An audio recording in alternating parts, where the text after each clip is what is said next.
I was holding her hand when she died. Eleanor was 83 years old, thin white hair spread across the pillow, her skin so translucent I could see the blue veins on the back of her hand pulsing slower and slower. It was almost 3 in the morning.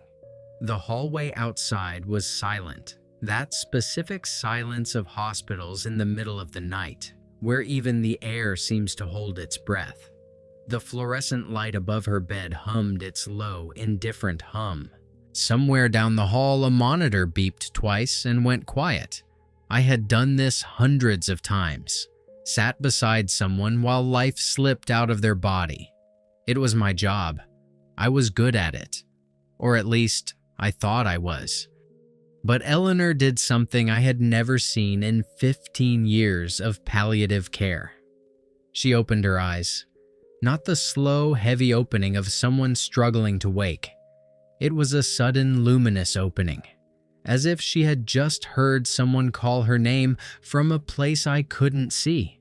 She looked at a point above and to the right of the bed, and her face, that face marked by decades, by loss, by pain, simply let everything go. Every line of tension disappeared. Every shadow I had watched accumulate over 4 weeks of decline just released, like a fist finally opening. And she whispered, with a voice surprisingly clear for someone who had barely been able to breathe for 3 days, "I'm coming, Jesus. I'm coming." And then she was gone. I sat there for a long time after the monitor flatlined. Her hand was still in mine, already cooling. And I, Daniel Chen, hospice nurse with 15 years of experience, practicing Buddhist meditator, someone who had read the Dhammapada dozens of times and who genuinely believed he had made peace with the impermanence of all things. I was shaking. Not from grief. I had learned to hold grief without breaking. I was shaking because I had no framework for what I had just witnessed. Nothing in my tradition, nothing in my training, nothing in 15 years of sitting beside the dying had prepared me for the look on Eleanor's face in that moment. I had seen peaceful deaths before. I had seen people let go with grace.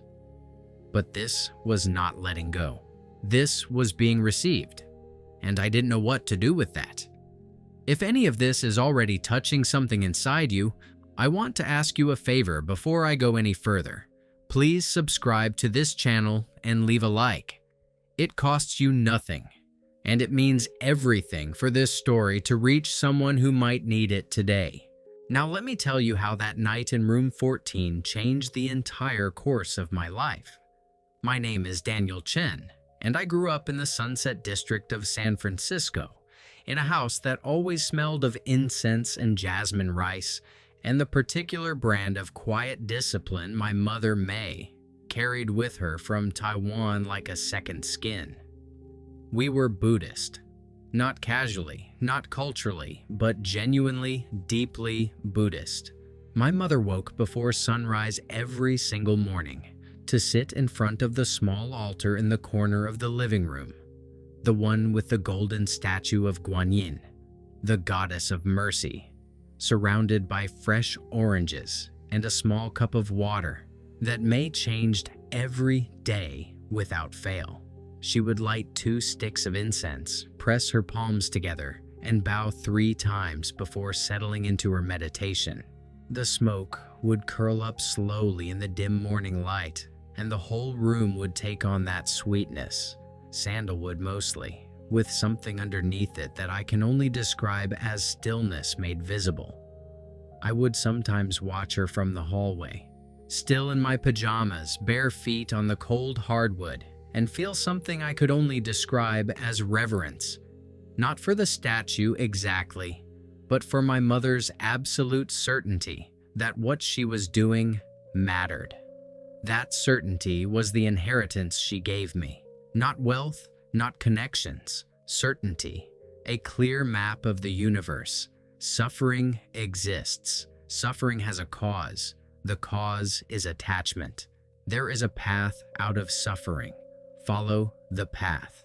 It was elegant in its logic, and I embraced it with the same quiet discipline my mother had modeled for me my entire life. By the time I was in my mid-20s, I was meditating 45 minutes every morning, attending a Dharma study group on Thursday nights at a small Buddhist center in the Richmond district, and reading everything I could find on Theravada philosophy. I wasn't performing Buddhism for anyone. I believed it. It made sense to me in my bones. I remember sitting with my teacher at the center, a Vietnamese monk in his 70s named Thich Minh Duc, a small man with a laugh that seemed too large for his frame and hands that had the quality of objects that had been worn smooth by long use, and asking him once about death. I was maybe 26, 27. I said, "What actually happens?" Not the doctrine. What actually happens? He looked at me for a long time, the way he did when he was deciding whether a question deserved a real answer or a teaching answer. And then he said, "Daniel, the candle goes out. But ask yourself, where did the flame go?" I sat with that for years. I thought it was wisdom. Looking back now, I think it was a beautiful answer to a question I wasn't quite asking yet. The question I would eventually ask was different. The question I would eventually ask was, what if the flame doesn't go out? What if it just moves to another room? And then I found hospice work, and for a long time, those two things fit together perfectly. Palliative care felt like applied Dharma to me. The whole practice of Buddhism centers on the reality of death. The tradition doesn't flinch from it, doesn't dress it up, doesn't promise you a way around it.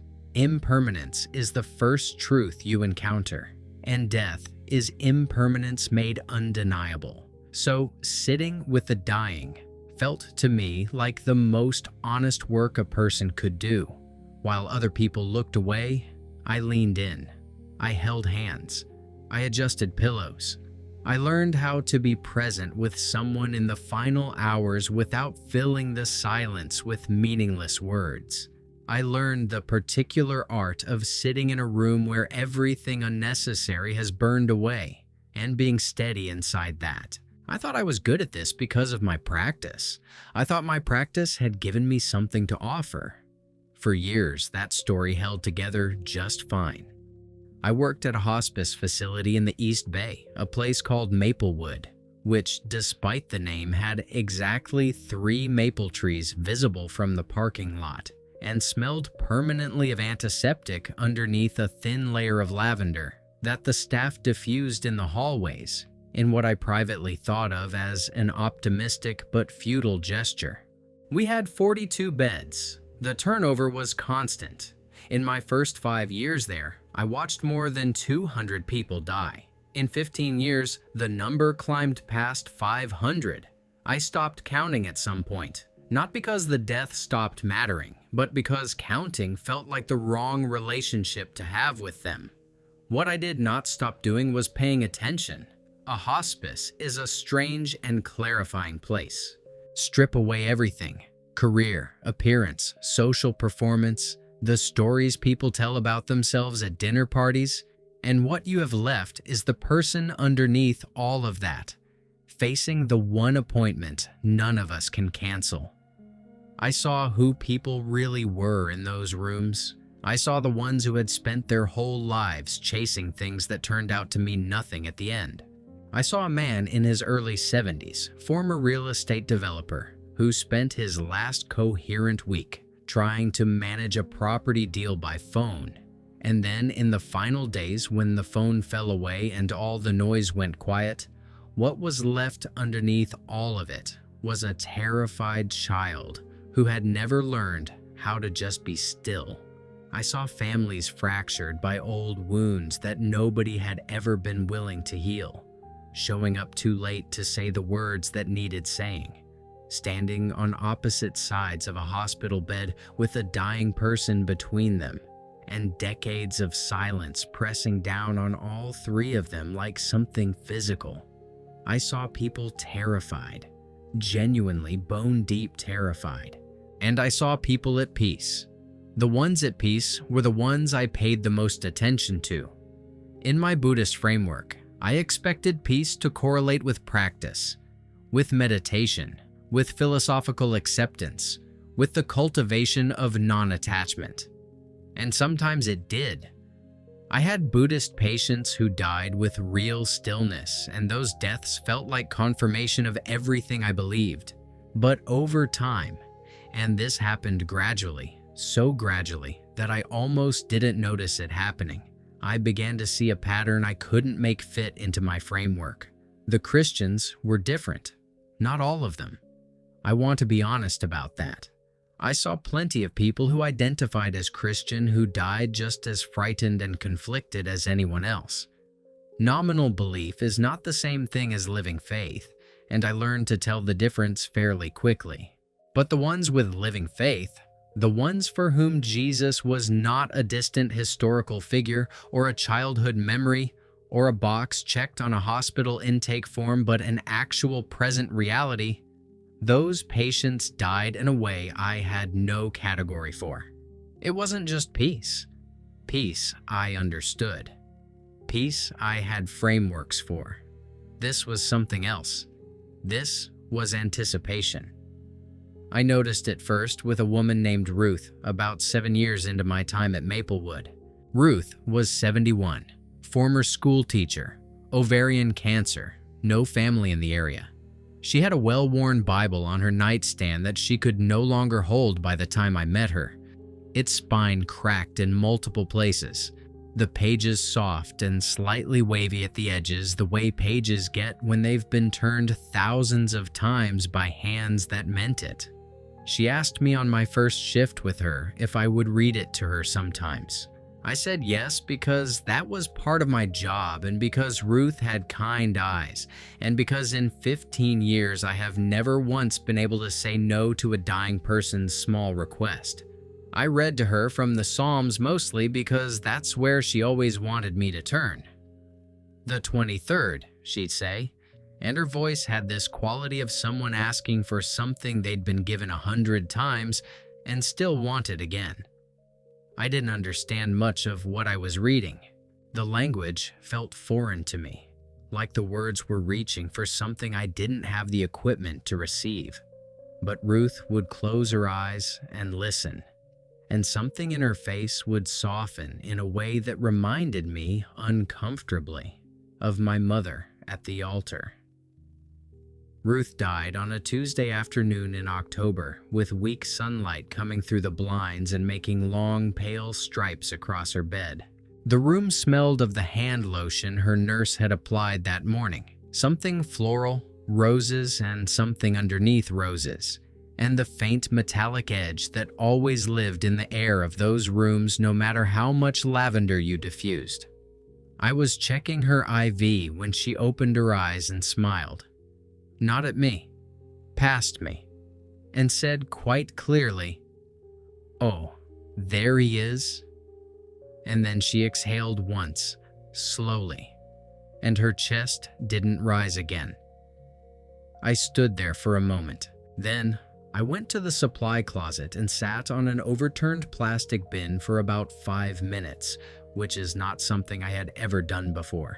The supply closet smelled of rubber gloves and cleaning solution and the particular staleness of a small room that is opened and closed 100 times a day.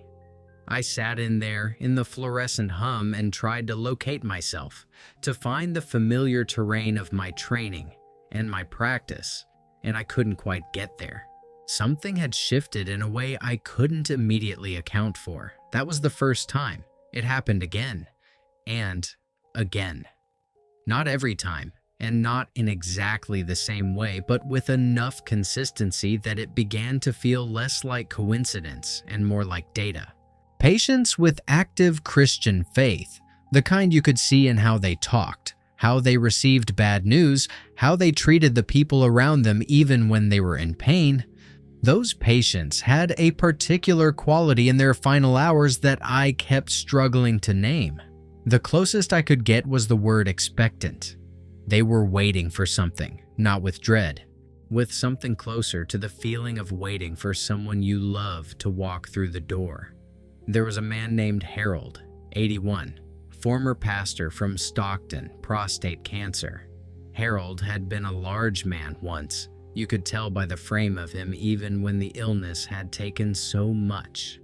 And he had a voice that still carried the echoes of a man who had once filled rooms with it. By the time I met him, he could barely speak above a whisper. But he whispered with intention. On my third shift with Harold, I came in to check his vitals and he reached out and took my wrist, gently, not grabbing, and said, "Young man, are you afraid of anything?" I told him truthfully that I was not particularly afraid of death. He looked at me with those sunken but clear eyes and said, "That's not what I asked." I didn't know how to answer that. Harold let go of my wrist and smiled and closed his eyes and said, "Ask yourself what you're afraid of finding out." He died 4 days later, and I sat with those words for months. I am a careful person. I was trained in the scientific method before I was trained in nursing. I do not draw conclusions from anecdote, so I started, almost without consciously deciding to, paying more deliberate attention, noting patterns, asking gentle questions of patients who were still lucid enough to talk. I was not evangelizing in reverse. I wasn't trying to debunk anything. I was genuinely trying to understand what I was seeing. What I found only deepened the confusion. The Christian patients, by and large, were not less afraid of pain than anyone else. They did not have easier deaths, physically speaking. Some of them suffered considerably, but their relationship to what was happening to them was categorically different from most patients. They had somewhere to put it. Not in a dismissive way, not a "this doesn't matter because heaven" kind of detachment. More like they were held inside something larger than the suffering. Like the suffering was real, but it was not the last word. And what struck me most over time was not the peace itself, but the consistency of the source. Buddhist peace, when I saw it, came from within, from practice, from discipline, from the hard-won erosion of attachment. Christian peace seemed to come from without, from something or someone on the other side of the room that I couldn't see but that they clearly could. I didn't have language for it then. I'm not sure I fully have language for it now. What I did have was growing unease, because if what I was observing was real, and the scientist in me was increasingly unable to dismiss it, then it implied something about the nature of reality that my entire worldview had no room for. Buddhism, in its most honest form, does not promise you a personal God who receives you at death. It offers liberation from the cycle of rebirth through the extinction of the self, which is a coherent framework, which I had believed with my whole heart for 20 years. But it does not offer what I was watching on the faces of these patients. It does not offer someone waiting on the other side who knows your name, who has always known your name, who has been waiting with the patience of something that is not bound by time. I started going home after certain shifts and sitting in front of my own altar. I had one in my apartment, smaller than my mother's, a simple cushion and a candle, and a small figure of the Buddha that my mother had given me when I moved out. And I would sit in meditation and feel for the first time in my adult life like the practice was not answering the right question. Not because the practice was wrong exactly, but because the question had changed. The question was no longer, how do I make peace with impermanence? The question had become something more terrifying and more alive. What if impermanence is not the final truth? What if there is something, someone, on the other side of it? I want to pause here for just a second because I realize I'm somewhere in the middle of this story, and I'm wondering where you're watching from right now. Are you in the United States? Somewhere in Asia, maybe? Taiwan, Hong Kong, Singapore, the Philippines? Or somewhere completely different? Brazil, Nigeria, Germany, somewhere in the Middle East? Wherever you are right now, whatever room you're sitting in, whatever you're carrying, I want you to know that the loneliness I'm about to describe, the feeling of your entire framework for meaning starting to crack underneath you while you're still standing on it, that loneliness does not care what country you're in or what language you think in. If you're there right now, keep watching. You're not as alone as you feel. The crack widened slowly, and then all at once. For about 2 years after Ruth died, I managed to hold the tension. I kept meditating. I kept attending my Dharma group. I kept telling myself that what I was observing in my patients was a psychological phenomenon, the comforting power of belief, the placebo effect of faith, the way narrative and community could help a person face death with more equanimity. I told myself that the Christians weren't actually experiencing something real. They were experiencing the neurological and emotional benefits of a coherent belief system, and that was no different from what a committed Buddhist or a secular Stoic might experience. Belief shapes experience. I knew that. I had read enough cognitive science to feel confident in that framework. I held on to that framework the way you hold onto a railing when the ground is uncertain, not because you're certain the railing will hold, but because letting go feels more dangerous than not. For 2 years, the railing held, and then Kevin happened. Kevin was a fellow nurse at Maplewood, a broad-shouldered Jamaican-American man who had been working there for almost as long as I had. Kevin was a Christian, openly, cheerfully, without any of the aggression I had sometimes encountered in religious people. He didn't preach at patients, didn't push his faith on the families, didn't wear it like a weapon. He wore it like a coat, something that was just part of him, something he didn't take off when he came to work. He prayed quietly before his shifts, standing in the break room with his eyes closed and his lips moving very slightly, like someone continuing a conversation that had been going on all day. He sometimes hummed hymns while doing routine checks, very softly, barely audible. Old hymns, the kind with enough repetition in them that they could sustain a long corridor at 3 in the morning. He had a quality of steadiness that I had always admired without ever thinking too carefully about where it came from. The kind of steadiness that doesn't wobble even when everything in the room is hard. Kevin and I had worked alongside each other for years before we ever had a real conversation about faith. It happened on a night when we were both doing late charting after a particularly hard shift. We had lost 3 patients in one day, which happens occasionally and always leaves the staff hollowed out in a particular way, like a house after a storm has moved through it. The break room at 11 at night had that specific quality of exhausted fluorescent quiet. Half a pot of old coffee on the burner that neither of us was going to drink, but neither of us had turned off. I don't know why I said what I said. Maybe I was just tired enough to stop being careful. I looked up from my screen and said, "Kevin, you've been here almost as long as me. You've seen what I've seen. How do you do it?" He looked at me with that steady way he had and said, "Do what, Daniel?"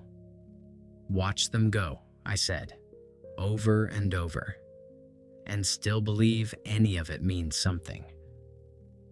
Kevin was quiet for a moment. He set down his pen. He looked at me like someone who had been waiting for a particular question for a long time and recognized it when it finally arrived. Then he said, "I don't watch them go. I watch them arrive." I didn't say anything. I didn't know what to say. "Daniel," he said, leaning forward a little, his forearms on the table. I've watched people die scared. I've watched people die angry. I've watched people die numb, just checked out, like they left before the body caught up. And I've watched people die like they were walking through a door. You know which ones I mean. You've seen them too. I've seen them, I said. That's not psychology, Kevin said quietly. I've read the psychology.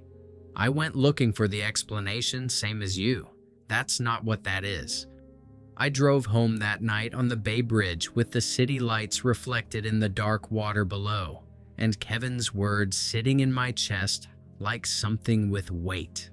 That's not psychology.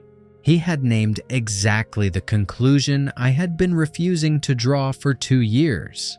I gripped the steering wheel and felt for the first time genuinely afraid, not of death, but of what it might mean if what I had been watching was real.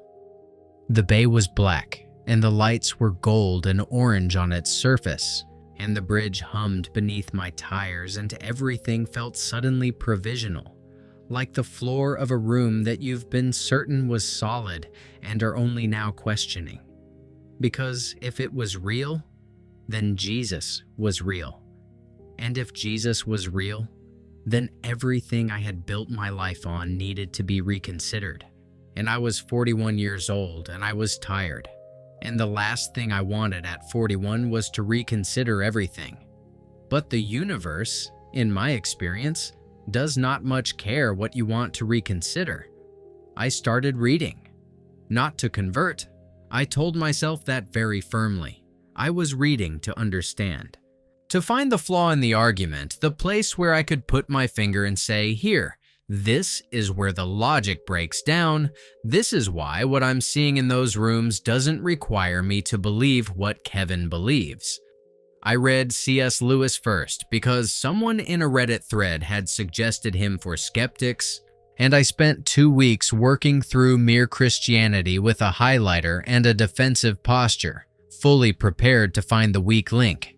I didn't find it. That unsettled me more than I expected.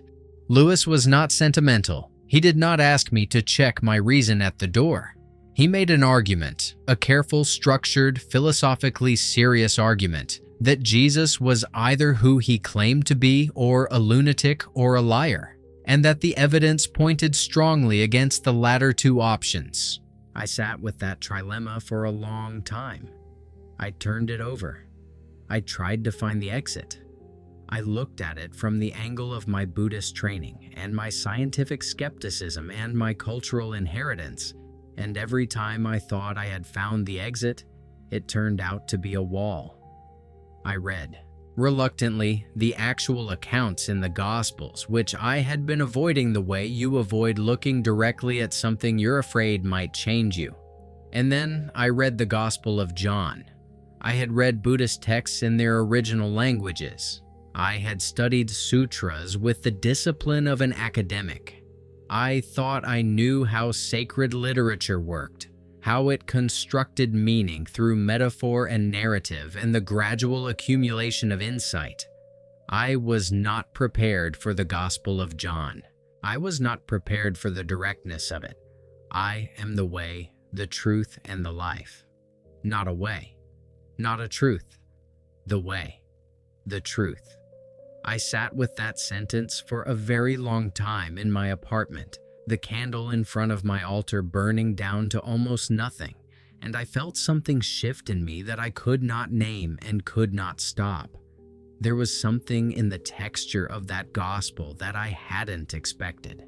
A specificity, a strangeness, the details that had no reason to be there if the purpose was to construct a persuasive myth. The fact that Jesus asks a Samaritan woman for water before offering her living water. The detail that he stoops and writes in the dust when the crowd brings him the woman caught in adultery. The fact that when he arrives at the tomb of Lazarus, he weeps. God, weeping. That is not the detail you put in a legend you're manufacturing. That is the detail that survives, because it was true, because the people who were there could not bring themselves to leave it out. I kept reading. I read the account of the resurrection with the same clinical attention I would give to a case study, looking for inconsistencies, looking for the seams where the story fell apart. What I found instead was the strange, disorganized, humanly plausible texture of eyewitness testimony. The women arriving at the tomb first, which no one inventing a story in first-century Jewish culture would have chosen, because women's testimony was not considered legally valid. The disciples not recognizing the risen Jesus immediately, which is not the kind of detail you include if you're constructing a triumphant myth. Peter's denial and restoration, included by Peter's own associate Mark, with a candor that a propaganda document would never permit. The disciples on the road to Emmaus, walking away from Jerusalem the wrong direction until something happened that turned them around. These were not the marks of manufactured legend. I had read enough history to know what manufactured legend looked like. This was something else. Something else. Those two words kept appearing in my thoughts like a refrain. The deaths of my patients. The look on Ruth's face. Harold's question. What are you afraid of finding out? Something else. Something else? Something else. The night Eleanor died. The night I described at the beginning. 3 a.m, her hand in mine. Her face opening towards something I couldn't see. That was about 6 months into my private reading. 6 months of wrestling with texts and arguments and the accumulated weight of 500 deaths. And when she said, "I'm coming, Jesus, I'm coming," and then left, something in me that had been holding on very tightly simply let go. Not dramatically, not with lightning or a vision or an overwhelming emotional experience, just a quiet, interior collapse of resistance, like a dam that had been holding back not water, but acknowledgement. I sat there in room 14 in the dark, the monitor showing the flat green line of no more heartbeat, Eleanor's hand cooling in mine, the lavender diffuser on the windowsill still sending its thin thread of scent into the air, as if the room didn't know yet that something decisive had just happened. And I thought, I believe this. I don't know everything it means. I don't know how to hold it alongside everything else I've been, but I believe it. He is real, and she is with him right now. Right now, at this exact moment, Eleanor is somewhere I cannot see, with someone who has always known her name. I went home at 6 a.m. and did not sleep. I sat on my meditation cushion, not to meditate in the way I had been doing for 20 years, but just to sit and to let the reality of what I now believed settle into my body like something that had always been true and had simply been waiting for me to stop arguing with it. The morning light came through the east-facing window of my apartment and hit the small Buddha figure on my altar, and I looked at it for a long time, and I felt not contempt, not triumph, but a kind of tender sadness, the way you might feel looking at a photograph of a road that led you somewhere important, even though the destination turned out to be somewhere else entirely. The incense holder was empty. I hadn't lit any in weeks. The small orange from the last time I had tended the altar was shriveled and dry. I had not noticed until that moment how long I had been letting it go. I called Kevin that afternoon. He answered on the second ring, and I said, "Kevin, I need to talk to you." There was something in my voice, I'm not sure what. Something stripped of its usual professional composure. Something that didn't know how to be managed, because there was a brief silence on his end, and then he said, very gently, "I know, Daniel. Come over." I drove to his house in Oakland, a small craftsman with a porch and 2 lemon trees in the front yard, their branches heavy and fragrant in the October afternoon, the concrete walkway dotted with fallen leaves the color of rust. We sat outside on the porch in mismatched chairs with cups of tea Kevin made without asking whether I wanted any, because Kevin has always been the kind of person who understands that what people need and what they say they need are sometimes different things. The tea was strong and slightly sweet, and I wrapped both hands around the mug and told him everything. The years of observation, the reading, the resistance, Eleanor, the moment in the dark, the feeling of something giving way in the center of me. Kevin listened to all of it without interrupting, which is one of the rarest and most valuable things one person can do for another. And when I finished, he was quiet for a long moment. Then he put his large hand on my forearm and said, "Daniel, Jesus has been waiting for you for a long time, and I have a feeling he's going to use everything you've seen." I cried then, not with the controlled, managed emotion I had trained myself to access in professional settings, but the ugly, disorganized kind, the kind that comes from somewhere you haven't been in a very long time, from a depth that good discipline keeps sealed. And when it finally opens, it is not graceful. Kevin didn't try to fix it or speed it along. He just sat there with me on that porch in the October afternoon while the lemon tree moved slightly in the wind, which is its own kind of ministry. Sometimes the holiest thing one person can do for another is simply refuse to look away. Kevin introduced me to his pastor, a man named James, who led a small multi-ethnic congregation in Berkeley. Maybe 120 people, meeting in a converted storefront on Telegraph Avenue that still had the ghost of old signage on the south-facing wall if you looked in a certain light, the outline of letters that once said something else, now covered and repurposed, which seemed to me later like a precise metaphor for what was happening to my own life. Pastor James was a lean, quiet man in his late 50s who had grown up in the Philippines and had the particular quality of attention that I later came to associate with people who had genuinely suffered and genuinely been met by God in the suffering. The kind of attention that doesn't perform itself, that simply is. He didn't overwhelm me. He didn't hand me a list of doctrines and ask me to sign off on them. He said, "Tell me what you've seen." And then he listened for 2 hours without looking at his watch once. At the end of our conversation, Pastor James said, "Daniel, what you observed in those rooms, that is the testimony of the Holy Spirit. That is what it looks like when a person is known by God. You weren't just a nurse in those moments. You were a witness." A witness. That word landed differently than I expected. I had spent 15 years at bedsides thinking of myself as a caregiver, a professional, a practitioner. The word witness implied something I was receiving, not administering.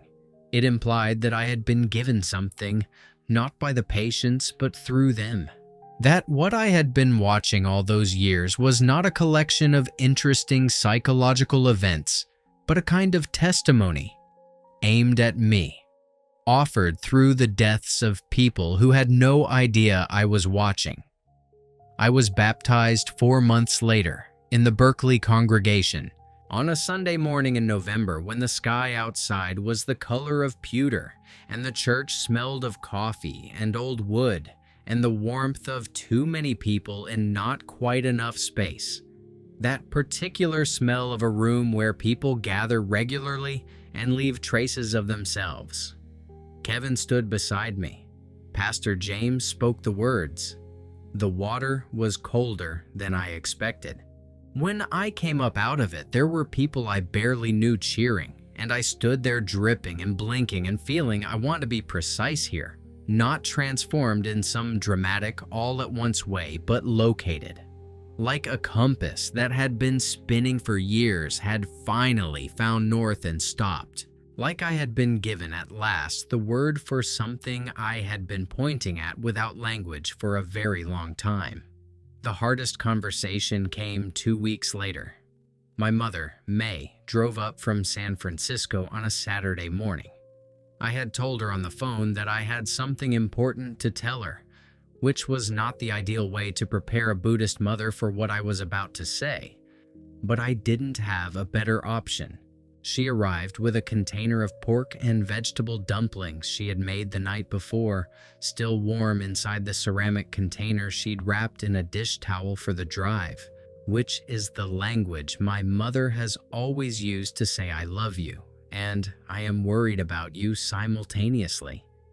We sat at my kitchen table with the dumplings between us, steam still rising from them, and I told her. The silence that followed was the longest of my life. May looked at the table, then at the window, then back at me. Her hands were folded in her lap, and I could see her pressing them together the way she pressed her palms together at the altar every morning. The same gesture, but now it was holding something in rather than offering something up.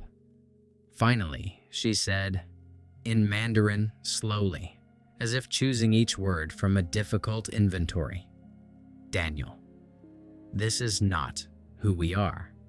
Mama, I said, I know it's not who we were, but I need to tell you what I've seen. I told her about the patients. I told her about 500 deaths spread across 15 years. I told her about Ruth and the October afternoon, and the sunlight through the blinds, and oh, there he is. I told her about Harold and his question, what are you afraid of finding out? I told her about Eleanor and 3 in the morning and the look on her face, and I tried as carefully as I could to give her the look in words, even knowing that words are the wrong tool for it. My mother listened with the expression of someone who is hearing something they do not want to hear but who is too honest to dismiss it entirely. When I finished, she was quiet for a long time. The dumplings were cooling between us, untouched. The kitchen smelled of sesame oil and ginger, and the particular morning quality of her perfume, which has not changed since I was a child. You're saying these people were really seeing something, she said. Not a question. More like testing the weight of the sentence, holding it up to see if it could bear examination. I'm saying I can't explain it any other way, I said. I've tried. For years, Mama. I've tried every explanation I have, and none of them fit. She stood up and went to the window and stood there for a while with her back to me, looking out at the street. I could see the tension in her shoulders, that precise, practiced tension of someone who has held a great deal together through sheer force of discipline over many decades, and who is now holding something that discipline alone cannot resolve. When she turned around, her eyes were wet, but her voice was controlled. I don't understand this, Daniel. I don't know if I can. I'm not asking you to understand it yet, I said. I'm just asking you not to stop loving me while you're figuring out how to. That broke something in her, very briefly. She crossed the kitchen in 3 quick steps and put both hands on either side of my face, the way she had when I was small, when I had hurt myself or been frightened. The gesture that meant I see you and you are mine. And she looked at me for a long moment, and then she pulled me forward and pressed her forehead against mine. And she said, in a voice barely above a whisper, steady, with the effort of keeping it steady, I will always love you. That is not something you need to ask me for. She left that afternoon still carrying the weight of it. The dumplings were mostly untouched between us, and we didn't talk about it again for almost 3 months. That silence was its own kind of pain.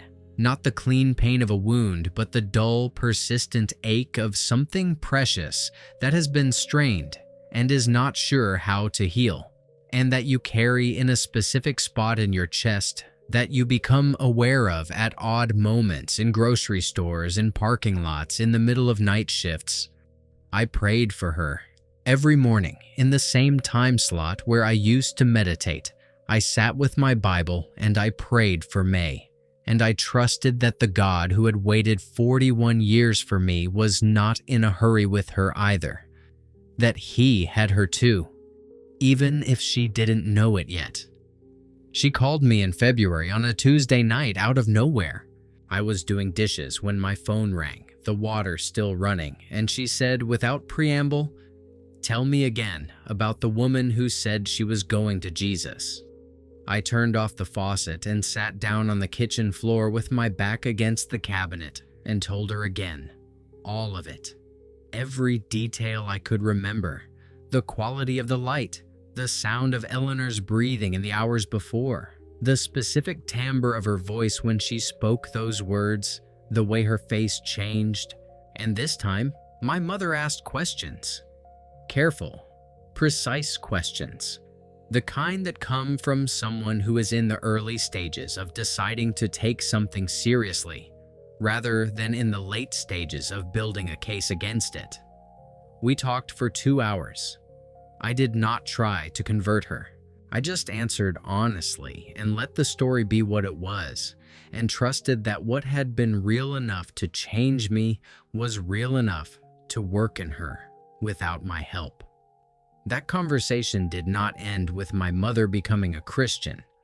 I want to be truthful about that, because this is a story about real life, and real life does not always resolve on a timeline that satisfies our need for narrative tidiness. Her journey is her own, and it is still unfolding, and I have learned to hold it with open hands rather than with the anxious grip of someone trying to control an outcome. But something shifted between us that night, and what shifted was this. She saw that what had happened to me was real. She might not understand it.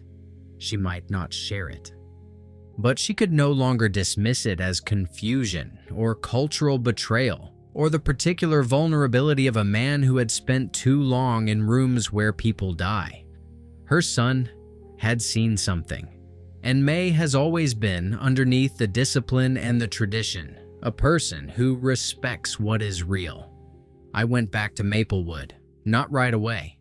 I took a leave of absence after my baptism, about 6 weeks, which I needed more than I had expected to. I needed to find my footing in this new reality, to understand what I now believed in a way that was more than intellectual, to let it settle into the way I moved through my days. Before I walked back into rooms where the membrane between life and whatever comes after it is thinner than anywhere else I know.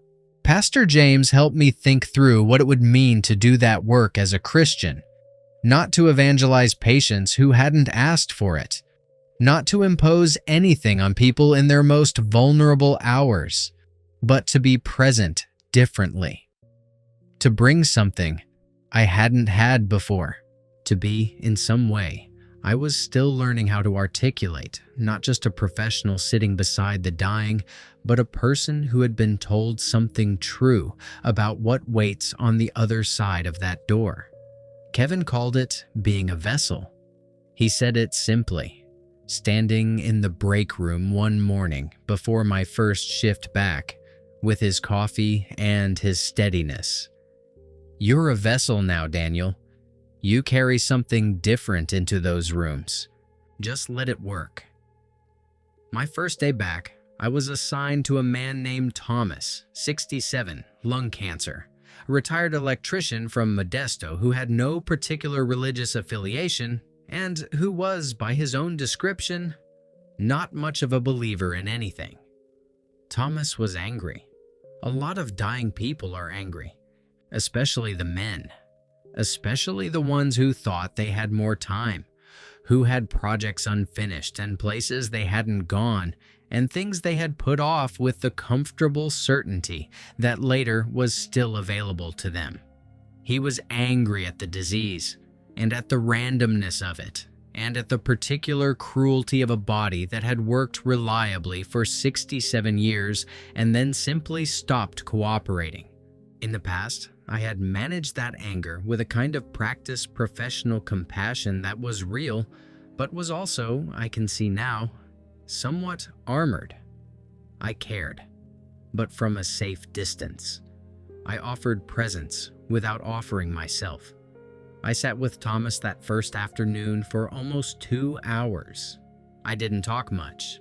I listened to him be angry about all of it, the disease, the time lost, the things undone, the way the afternoon light came through the window in that particular late October way, and reminded him of a specific quality of afternoon that he would not have again, would not earn back, could not negotiate for with anyone.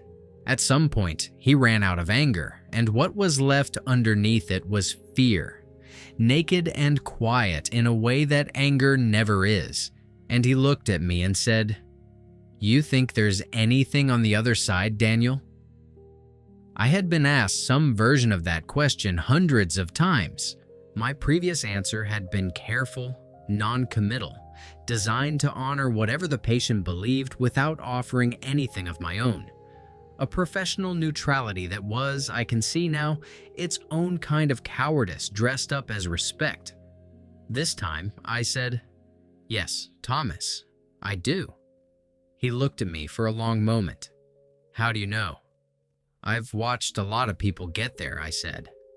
"And some of them, at the very end, looked like they were being welcomed." He was quiet. The oxygen concentrator beside his bed hummed its steady mechanical breath. Outside the window, a car moved slowly through the parking lot. Then Thomas said, "Welcomed by who?" And for the first time in 15 years, in a hospice room, I said a name I had previously kept to myself out of professional deference, a name that I now believed with everything I had and had been treating as a private conviction, rather than a truth I was allowed to offer. "By Jesus," I said. That's what they said. That's what I saw.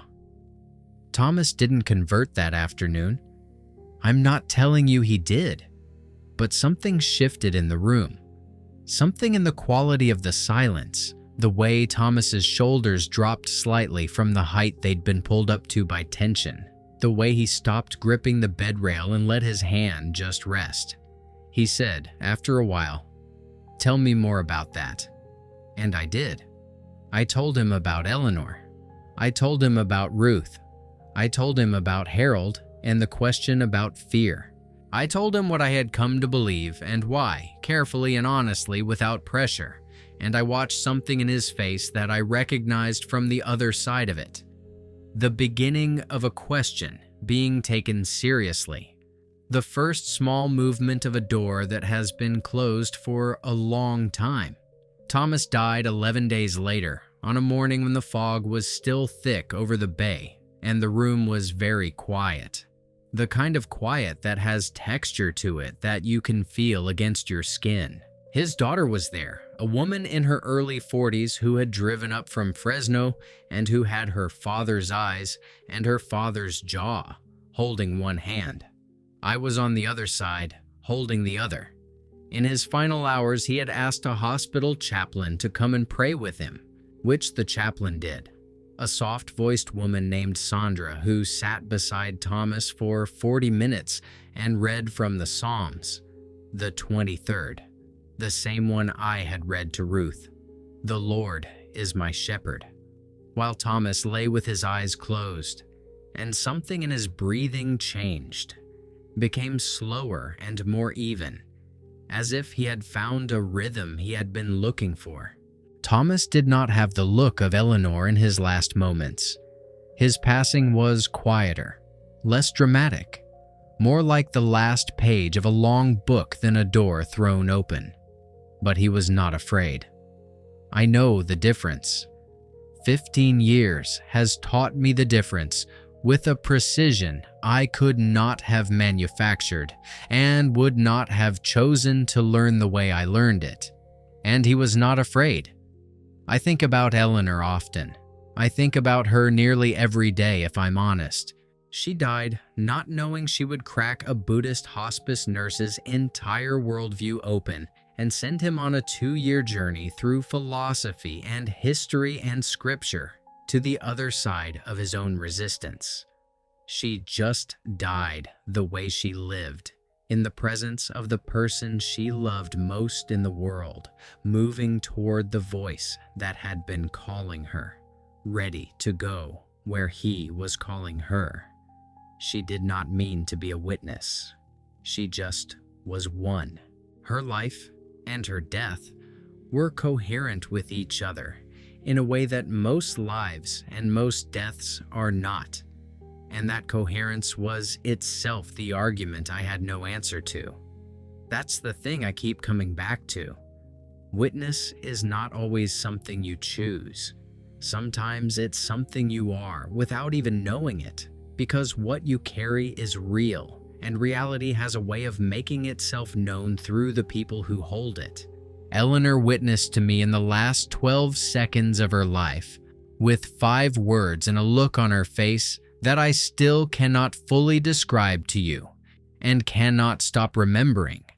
The look of someone who has been found by the thing they have been moving toward their whole life, who recognizes it with the recognition of something that was always already known. And now, whatever I do in those rooms, I am carrying what she gave me. I am carrying Ruth. I am carrying Harold and his question. I am carrying Thomas and his daughter's hand in his, and the fog over the bay, and the chaplain reading the 23rd Psalm into the quiet. I am carrying every quiet death that told me something true before I had the courage to believe it. I still work at Maplewood. I sit with the dying. I hold the hands that are letting go. But I am not the same person who sat beside Eleanor in room 14 at 3 in the morning. That man was a skilled and compassionate professional with a very organized worldview and a growing problem he couldn't solve. This man is a follower of Jesus who happens to work in a hospice, and the difference is not in the tasks or the skills or even the compassion. The compassion, if anything, runs deeper now, because it is no longer something I generate from my own reserves, but something I receive and pass on. The difference is in the foundation. I am not holding people with my own strength anymore and hoping it's enough. I am held myself, and from that place, there is always enough to give. My mother called last week to tell me she had started reading the Gospel of Luke. She called it research. I told her that was a completely reasonable way to start. There was a pause, and then she said, very casually, in the way my mother says the things that cost her the most, as if they are incidental, as if they just floated up without being called. That woman, Eleanor. I think I understand why she looked the way she looked. I didn't say anything for a moment. I just sat with it, the way Kevin had taught me to sit with things. Then I said, "Tell me." And she did. And what she said sounded to my ears like someone who has been in a room in the dark for a long time and has just not yet opened the door but put their hand on the handle. I am praying for her every morning. I will keep praying for her. I trust the one who waited for me.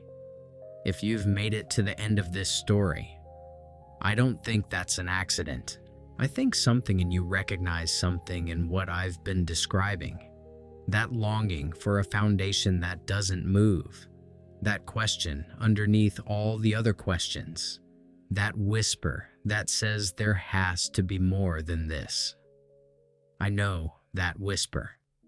I sat with it for 15 years in some of the most clarifying rooms a human being can sit in, beside people who were past the point of pretending, and I watched what happened when people had answered it, and what happened when they hadn't.